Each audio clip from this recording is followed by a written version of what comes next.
Great, so what we're gonna do in this lecture is we'll start building this graph out of this data. So this graph was generated out of 10 days of stock market data, so it's not a great representation to make any buying decisions because you have few data, so you don't really see the trend here. But if you have more data, so if we increase this range here, you'll get a bigger picture here with lots of candlesticks and everything will make more sense. So the script that we'll write will work with any number of data. This is what we have so far, so let me go Shift J and Shift M to merge the cells. So just some housekeeping there. Now my notebook is more organized. And so we're importing the data from the pandas data reader, import datetime, and we also need to import now the required modules from Bokeh. So we said we'll be using glyphs, so we'll be using maybe a rectangle for these figures and then a segment for these vertical lines. So these are available from the bokeh.plotting interface. So from bokeh.plotting we need the figure object, the show method, and the output file method as well to output the HTML file with a graph in it. And then we read the data frame from the data reader method of the data module of the pandas data reader library. So for now we can leave it like this, but then later we can programmatically change the name parameter here so that we can quickly pass various kinds of company symbols here. So in this case we have Google. We can simply pass other symbols and then get the chart for any company.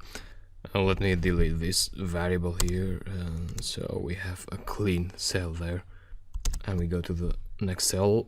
We got an invalid syntax there when I executed the cell.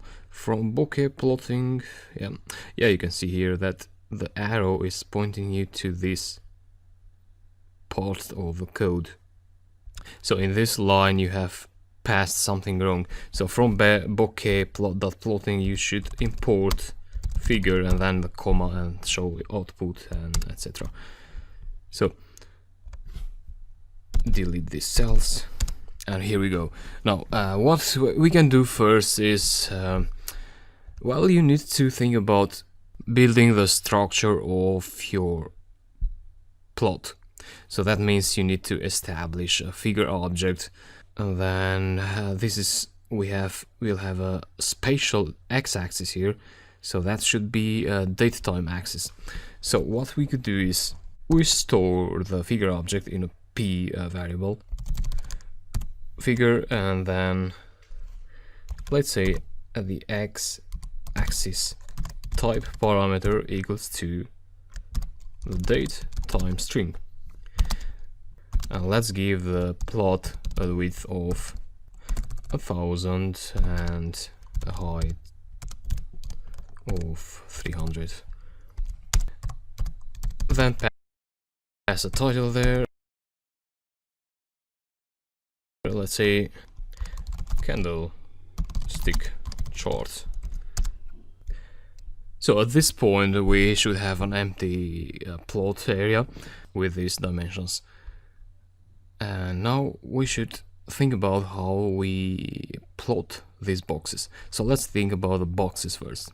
And there may be a couple of ways to generate these boxes. The first that I think of is the quad method that generates quadrants. So for the quad method, you'd have to pass a left border for the rectangle and then a right border and then the bottom and the top limits as well. So for the left border you would have to pass here is the data frame. Let's print that out. So for the left border you would have to pass the start date. So we have a datetime axis here, And then generally these candlesticks are, the width of these boxes is equal to 12 hours.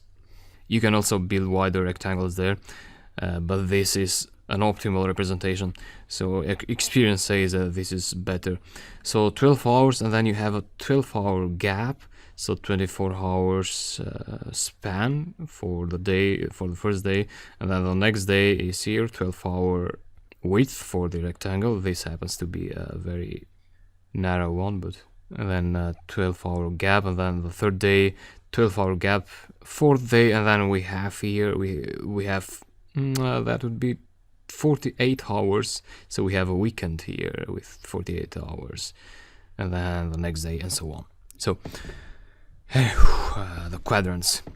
And for the bottom and the top limits, you would have to pass the opening and the closing values, so the price in dollars. And here we need to do a trick, so I explained to you that where the closing price is higher than the opening price, we would have like a gray rectangle, let's say, with one color. But in other cases, like in the third row here, where the closing price is less than the opening price, we would have a rectangle. That means we need to actually build two different sets of glyphs for the boxes. So we're still talking about the boxes here.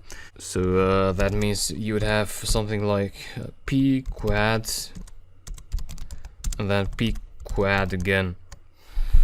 And then for the first function, so for the first set of quadrants, you would have to pass only those data frame rows that satisfy the condition that the closing price is higher than the opening price.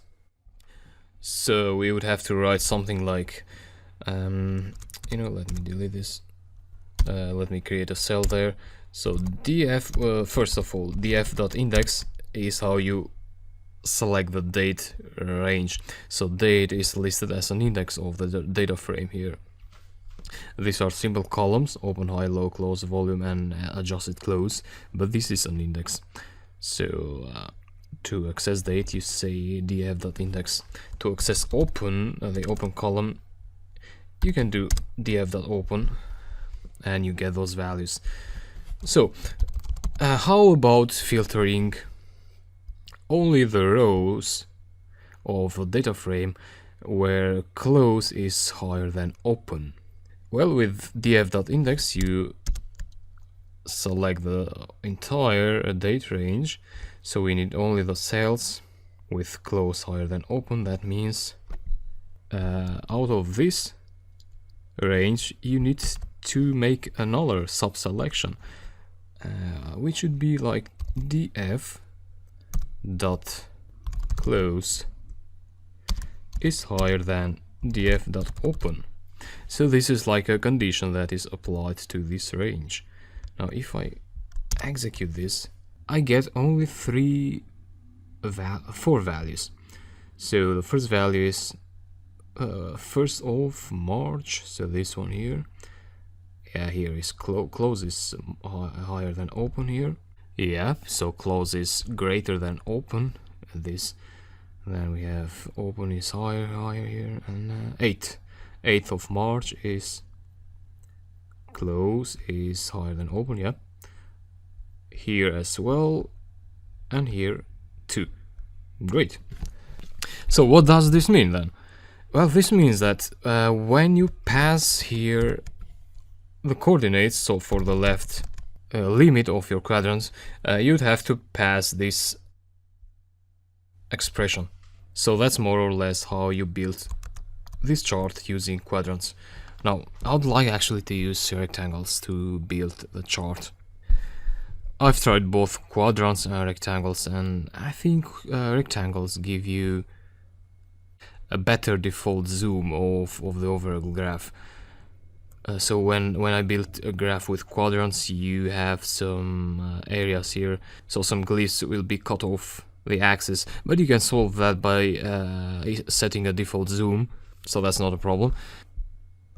And so I'd ask you to actually use quadrants after I built this with rectangles, so as an exercise.